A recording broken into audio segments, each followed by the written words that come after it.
Switching gears to the off-duty police officers, that took 18 months to come out to the public, and people are saying that they believe you guys swept it under the rug. How do you feel about those allegations? Well, we initiated a prompt investigation, and after the investigation was completed, we turned it over to the district attorney's office. It was completed rather promptly. District attorney has had it for 18 months. It's a complicated case. I know that they're reviewing it. As soon as the district attorney decides whether or not to go forward with criminal charges, then we'll base our response after that. We did a prompt investigation. I'm very concerned about the allegations. Certainly, if the behavior outlined in the complaint is accurate, there's no tolerance for that type of behavior in the police department and no room for those type of officers here. So as soon as the district attorney makes a determination on whether there'll be criminal charges, if there is no criminal charges, then we will move forward with a prompt Community Police Hearings Board hearing, and it will be heard by independent civilians and the CPHB. And Councilor Hurst said that you should be stripped of your disciplinary duties because of how you handled the other allegations against Detective Brigda. What do you have to say about that? Well, I certainly understand the city councilor's concern. And what I will tell you is that difficult procedural issues in regards to being a civil service chief, I always do what's fair and proper and sustainable.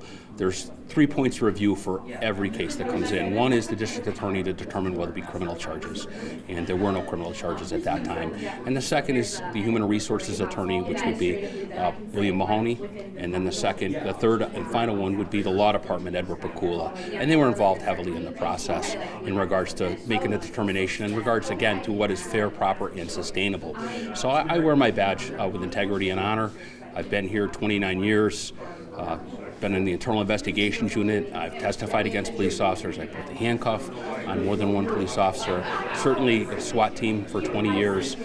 Commendations for bravery. I'm certainly not afraid to do my job, and hopefully the public will understand that there's an ongoing criminal investigation. There's personnel matters. I'm certainly handcuffed into what I can say. It's like going into a boxing match one-armed, but I certainly respect the city council's position and their concerns, and do my best to do what's right and just for not just the public but the police officers here. And last question, he was given a 60-day suspension as opposed to we look over in Agawam where 3 police officers were just fired for kind of similar allegations of abuse.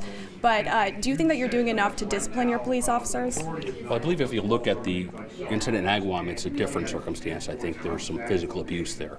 I believe that's the allegations are that there was a physical assault. So it's kind of apples to oranges. And again, the only thing I can tell you is involve the HR attorney and the law department attorney and chiefs that acts outside their counsel incur liability. And one of the concerns for me is obviously, what is fair and proper and sustainable. If there's a $500,000 lawsuit against the city, that's $500,000 that comes out of our budget. And that's a lot less police officers on the street. So I've issued a lot of discipline in the police department. I'm not afraid to issue discipline. I've never overturned the CPHB in any decision they've ever made. So I feel that we're doing the best job possible. It's a tough time to be a police officer, so I'm trying to do what's fair and proper and, again, sustainable. So none of this was swept under the rug? Oh, no, absolutely not. When we were notified in regards to the incident, we're the ones who proceeded with the internal investigation. When the initial incident occurred, there was no citizens' complaints.